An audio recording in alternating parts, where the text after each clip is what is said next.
السلام علیکم ورحمۃ اللہ وبرکاتہ۔ آپ سب سننے اور دیکھنے والوں کے لیے میری اللہ تعالیٰ سے دعا ہے کہ اللہ تعالیٰ قرآن پاک کو ہم سب کی آنکھوں کی ٹھنڈک کو دل کی بہار بنا دے۔ سلسلہ ترجمہ تفسیر القرآن میں آج انشاءاللہ العزیز ہم پڑھیں گے سورہ نساء مدنی لیسن نمبر 8 ہے اور آیت نمبر 102۔ اعوذ باللہ من الشیطان الرجیم، بسم اللہ الرحمن الرحیم۔ وَإِذَا كُنْتَ، اور جب تو موجود ہو، فیہم ان میں، فَأَقَمْتَ، بس تو قائم کرے یا آپ کھڑی کریں، لَهُمُ الصَّلَاةَ ان کے لیے نماز،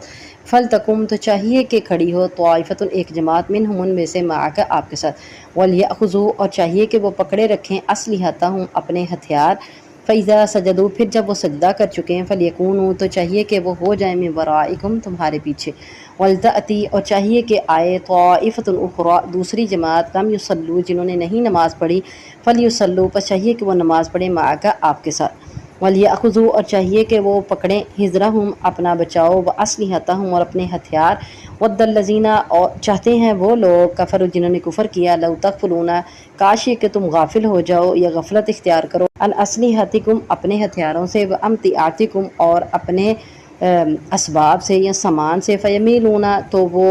حملہ کر دیں، یا وہ جھک جائیں، علیکم تم پر، میلۃ واحدۃ یک بارگی حملہ کرنا یا جھکنا، ولا جناح اور نہیں گناہ، علیکم تم پر، ان کان اگر ہو، بکم تمہیں، اذن کوئی تکلیف، من مطر بارش سے، او کنتم یا ہو تم، مرضی بیمار، ان تضعوا یہ کہ تم رکھ دو، اسلحتکم اپنے ہتھیار، وخذوا حذرکم اور پکڑو تم اپنا بچاؤ کا سامان، بچاؤ،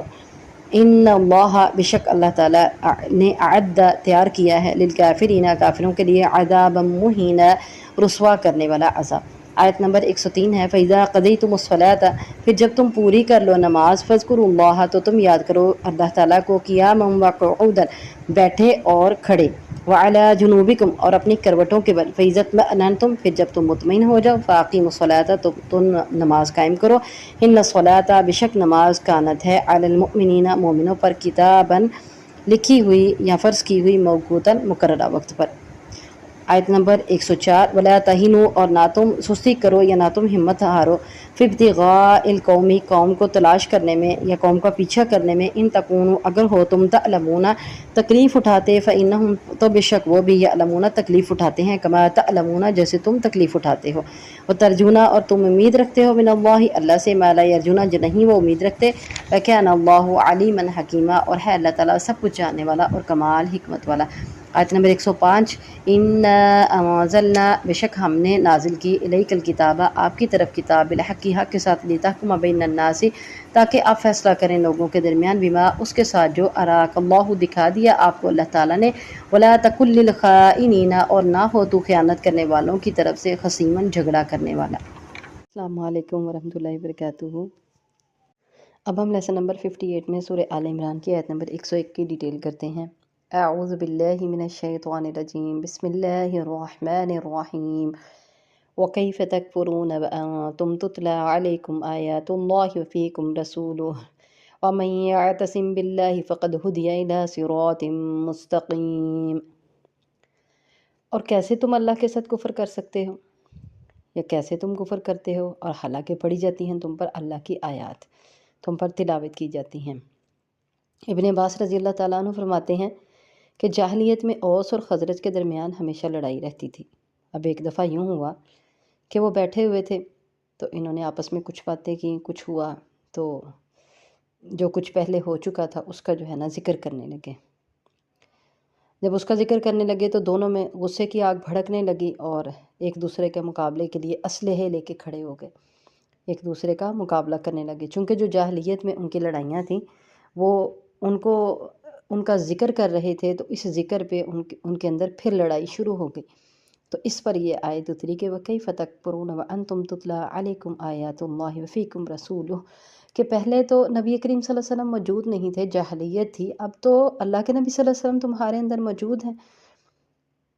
اور پھر آگے اللہ تعالیٰ ارشاد فرماتے ہیں وَأَنْتُمْ تُتْلَى عَلَيْكُمْ آيَاتُ اللَّهِ وَفِيكُمْ رَسُولُهُ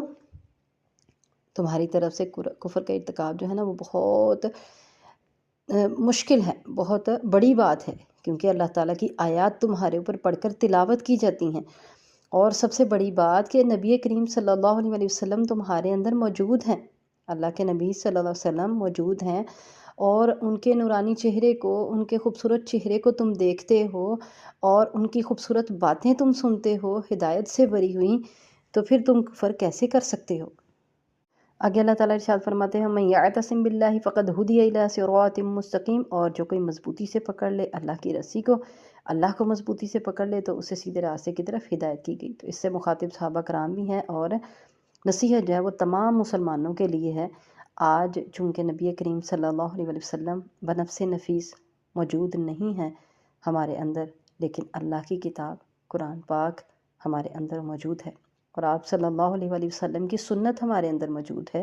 جن پر عمل کر کے موجودہ دور میں ہر قسم کے فتنوں سے بچا جا سکتا ہے، محفوظ رہا جا سکتا ہے، بدعت سے، ضلالت و گمراہی سے۔ اللہ کے نبی صلی اللہ علیہ وسلم کی حدیث ہے ترکت فیکم امرین لن تضلوا ما تمسکتم بہما کتاب اللہ و سنت رسولی، میں نے تمہارے اندر دو چیزیں چھوڑی ہیں، ہرگز نہیں تم گمراہ ہوگے، ما تمسکتم، جب تک تم ان دونوں کو پکڑے رکھو گے۔ ایک کیا ہے؟ کتاب اللہ، اللہ کی کتاب، اور دوسری کیا ہے؟ سنت رسولی، اس کے رسول کی سنت۔ تو نبی کریم صلی اللہ علیہ وسلم کی سنت اور اللہ کے نبی صلی اللہ علیہ وسلم پر نازل ہونے والی کتاب قرآن مجید ہمارے پاس موجود ہے، تو اس کو مضبوطی سے پکڑنا، اس کے مطابق زندگی گزارنا، یہ ہدایت ہے اور یہی نجات کا ذریعہ ہے۔ ابن محیریز کہتے ہیں کہ میں نے ابو جمعہ رضی اللہ تعالیٰ عنہ سے کہا ہمیں کوئی حدیث سناؤ جو تم نے رسول اللہ صلی اللہ علیہ وسلم سے سنی ہو۔ انہوں نے کہا ہاں، میں تمہیں ایک ایسی جید حدیث سناؤں گا کہ ہم نے رسول اللہ صلی اللہ علیہ وسلم کے ساتھ ناشتہ کیا۔ کہنے لگے کہ ہم نے رسول اللہ صلی اللہ علیہ وسلم کے ساتھ ناشتہ کیا اور ہمارے ساتھ ابو عبیدہ بن جراح رضی اللہ تعالیٰ عنہ بھی تھے۔ انہوں نے کہا یا رسول اللہ صلی اللہ علیہ وسلم، کیا ہم سے بھی کوئی بہتر ہے؟ ہم آپ صلی اللہ علیہ وسلم کے ساتھ اسلام لائے ہیں اور آپ صلی اللہ علیہ وسلم کے ساتھ مل کر ہم نے جہاد کیا ہے۔ تو آپ صلی اللہ علیہ وسلم نے ارشاد فرمایا ہاں، وہ لوگ جو تمہارے بعد ہوں گے وہ مجھ پر ایمان لائیں گے، حالانکہ انہوں نے مجھے دیکھا نہیں ہوگا۔ تو یہاں سے پتہ چلا کہ جب نبی کریم صلی اللہ علیہ وسلم خود موجود تھے تو اللہ تعالیٰ کہہ رہے ہیں کہ تم سے یہ کام ہونا، کفر کا کام ہونا بہت مشکل بات ہے، بہت بڑی بات ہے، اور جب نبی کریم صلی اللہ علیہ وسلم موجود نہیں ہیں، بغیر دیکھے آپ سے محبت رکھنا، آپ کی تعلیمات پر عمل کرنا، آپ کی سنت پر عمل کرنا، یہ بہت بڑی بات ہے۔ تو اللہ کے نبی صلی اللہ علیہ وسلم کی حدیث ہم سب کے لیے بہت بڑی خوشخبری ہے کہ اللہ کے نبی صلی اللہ علیہ وسلم نے ہم سب کے بارے میں کہا کہ ہم بہتر ہیں، لیکن ہم صحابہ سے بہتر تو نہیں ہیں، ہمیں یہ اس بات کا پتہ ہے۔ بہرحال اس میں اللہ کے نبی صلی اللہ علیہ وسلم نے ہمیں خوشخبری دی ہے کہ ہم لوگ بھی بہتر ہیں، انشاءاللہ العزیز ہم اس میں شامل ہیں کہ جو اللہ کے نبی صلی اللہ علیہ وسلم پر بغیر دیکھے ایمان لا رہے ہیں اور آپ کی تعلیمات پر عمل کر رہے ہیں، انشاءاللہ اللہ کے حکم سے ہم اس میں شامل ہوں گے۔ باقی صحابہ کرام کے تو درجے کو ہم نہیں پہنچ سکتے۔ اللہ تعالیٰ سب مسلمانوں کو ہدایت دے۔ اگلی آیت میں اللہ تعالیٰ ارشاد فرماتے ہیں یا ایھا الذین آمنوا اتقوا اللہ حق تقاتہ ولا تموتن الا وانتم مسلمون، اے لوگو جو ایمان لائے ہو، ڈرو اللہ سے جیسے حق ہے اسے ڈرنے کا، اور نہ تم مرنا مگر اس حال میں کہ تم مسلمان ہو۔ عبداللہ بن مسعود رضی اللہ تعالیٰ عنہ اس آیت کی تفسیر یوں کرتے ہیں کہ اللہ کی اطاعت کی جائے، اس کی نافرمانی نہ کی جائے، اسے یاد رکھا جائے، اسے بھلایا نہ جائے، ہر وقت یاد رکھا جائے، ہر کام میں یاد رکھا جائے، اس کا شکر ادا کیا جائے، اس کی ناشکری نہ کی جائے۔ یہ اللہ سے ڈرنا ہے جیسے کہ اسے ڈرنے کا حق ہے، چونکہ ہر وقت اللہ کو یاد رکھا جائے گا تو ہر معاملے میں جب اللہ کو یاد رکھا جائے گا تو اس کا مطلب ہے کہ اللہ کو یاد رکھا، اس کی اطاعت کی جائے گی، اس کی نافرمانی نہ کی جائے گی، تو اس کا مطلب ہے اللہ کو یاد رکھا ہے اور اللہ کا ڈر بھی ہے۔ تو اللہ تعالیٰ ارشاد فرماتے ہیں وَلَا تَمُوتُنَّ إِلَّا وَأَنْتُمْ مُسْلِمُونَ، چونکہ موت کا تو علم نہیں ہے وہ کب آ جائے گی، اس لیے موت آنے تک ہر وقت اللہ تعالیٰ سے ڈرتے رہو، ہر وقت اللہ سے ڈرتے رہو اور ہر وقت اللہ کی اطاعت میں رہو۔ اللہ ہمیں اس بات کی توفیق عطا فرمائے۔ وَاعْتَصِمُوا بِحَبْلِ اللَّهِ جَمِيعًا وَلَا تَفَرَّقُوا، اور مضبوطی سے پکڑو اللہ کی رسی کو سارے کے سارے، اور نہ تم متفرق ہو جاؤ، یہ نہ تم الگ الگ ہو جاؤ، جدا ہو جاؤ۔ وَاذْكُرُوا نِعْمَتَ اللَّهِ عَلَيْكُمْ إِذْ كُنْتُمْ أَعْدَاءً، اور یاد کرو اللہ کی نعمت اپنے اوپر جس وقت تھے تم دشمن۔ عدوٌ کی جمع عادہ ہے، عدوٌ ایک دشمن کو کہتے ہیں، عاداء جمع ہے۔ فَأَلَّفَ بَيْنَ قُلُوبِكُمْ، تو اللہ نے تمہارے دلوں کے درمیان الفت ڈال دی۔ فَأَصْبَحْتُمْ بِنِعْمَتِهِ إِخْوَانًا، تو ہو گئے تم اس کی نعمت کے ساتھ بھائی بھائی۔ تو ابھی پیچھے بھی میں نے آپ کو واقعہ سنایا کہ اسلام سے پہلے کیا حالات تھے۔ اور خزرج ایک دوسرے کے دشمن تھے، لیکن جب اللہ کے نبی صلی اللہ علیہ وسلم پر نبوت نازل ہوئی اور اسلام آیا تو پھر کیا ہوا، اللہ نے ان کو بھائی بھائی بنا دیا، مہاجرین اور انصار کو ایسے پکے بھائی بھائی بنا دیا۔ اور پھر اللہ تعالیٰ نے بھائی کے حقوق مقرر فرما دیے کہ ہر مسلمان ایک دوسرے کے بھائی بھائی ہیں۔ وَاعْتَصِمُوا بِحَبْلِ اللَّهِ جَمِيعًا، اللہ کی رسی کو مضبوطی سے پکڑ لو۔ اللہ کی رسی سے مراد قرآن پاک ہے۔ دیکھیں ایک مثال ہے کہ کچھ لوگ پہاڑ کی بلندی سے کسی گہری کھائی میں گر پڑے، اوپر بلندی سے کسی گہری کھائی میں نیچے گر پڑے ہیں،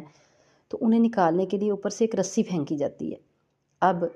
جو لوگ مل کر اس رسی کو مضبوطی سے پکڑ لیتے ہیں وہ اس رسی کے ساتھ اوپر نکل آئیں گے، اور جو نہیں پکڑیں گے وہ اسی گھڑے میں رہیں گے۔ تو اسی طرح اللہ تعالیٰ نے اوپر سے آسمان سے قرآن نازل کیا، مطلب ایک رسی دی ہے اللہ نے، ہدایت کے لیے قرآن پاک نازل کیا ہے۔ اب اس ہدایت کو جو کوئی مضبوطی سے پکڑ لے گا، قرآن کو مضبوطی سے پکڑنے کا مطلب اس پر عمل کرنا ہے، تو جو کوئی اس کو مضبوطی سے پکڑ لے گا تو سمجھیں کہ اس نے اس رسی کو مضبوطی سے پکڑ لیا، اور وہ اس گھڑے سے، جہالت کے، تاریکی کے، شرک و بدعت اور کفر کی تاریکیوں کے گھڑے سے نکل جائے گا۔ تو اس کے علاوہ یہ جو موجودہ فرقہ بندیاں ہیں، ان سب سے جو ہے نا نجات پانے کا ذریعہ بھی قرآن ہی ہے۔ اگر قرآن پر عمل نہیں کیا جائے گا تو انسان گمراہ رہے گا، پھر چاہے وہ مسلمان ہو جائے، کلمہ پڑھ لے، لیکن وہ فرقہ پرستیوں میں گھرا رہے گا تو اس کو دین کی کیا سمجھ آئے گی۔ تو اللہ تعالیٰ ارشاد فرماتے ہیں وَلَا تَفَرَّقُوا، متفرق نہ ہو، اس رسی کو مضبوطی سے پکڑ لو، مختلف فرقوں میں نہ بٹ جاؤ۔ وَاذْكُرُوا نِعْمَتَ اللَّهِ عَلَيْكُمْ، اللہ کی نعمت اپنے اوپر یاد کرو۔ جیسا میں نے پہلے بتا دیا آپ کو کہ اللہ تعالیٰ کی نعمت سے سارے مسلمان، اللہ نے سب کو بھائی بھائی بنا دیا، اور نبی کریم صلی اللہ علیہ وسلم کے دور میں اسلام آنے کے بعد کیا ہوا، سب کی دشمنیاں ختم ہو گئی۔ وَكُنْتُمْ عَلَى شَفَا حُفْرَةٍ مِّنَ النَّارِ فَأَنْقَذَكُم مِّنْهَا، تو تم گھڑے کے کنارے پر تھے، جہاں آگ کے گھڑے کے کنارے پر، اللہ نے تمہیں اس سے بچا لیا۔ کیسے بچایا؟ اللہ تعالیٰ نے قرآن پاک نازل کر دیا، اپنے پیغمبر حضرت محمد صلی اللہ علیہ وسلم کو بھیج دیا، جو تمہیں دین کی تعلیمات دیتے ہیں۔ کذالک یبین اللہ لکم آیاتہ، اسی طرح بیان کرتا ہے اللہ تعالیٰ تمہارے لیے اپنی آیات کو کھول کھول کر، لعلکم تہتدون، تاکہ تم ہدایت پا جاؤ۔ آیت نمبر 104 ہے، وَلْتَكُن مِّنْكُمْ أُمَّةٌ يَدْعُونَ إِلَى الْخَيْرِ، اور چاہیے کہ ہو تم میں ایک ایسی جماعت جو دعوت دیں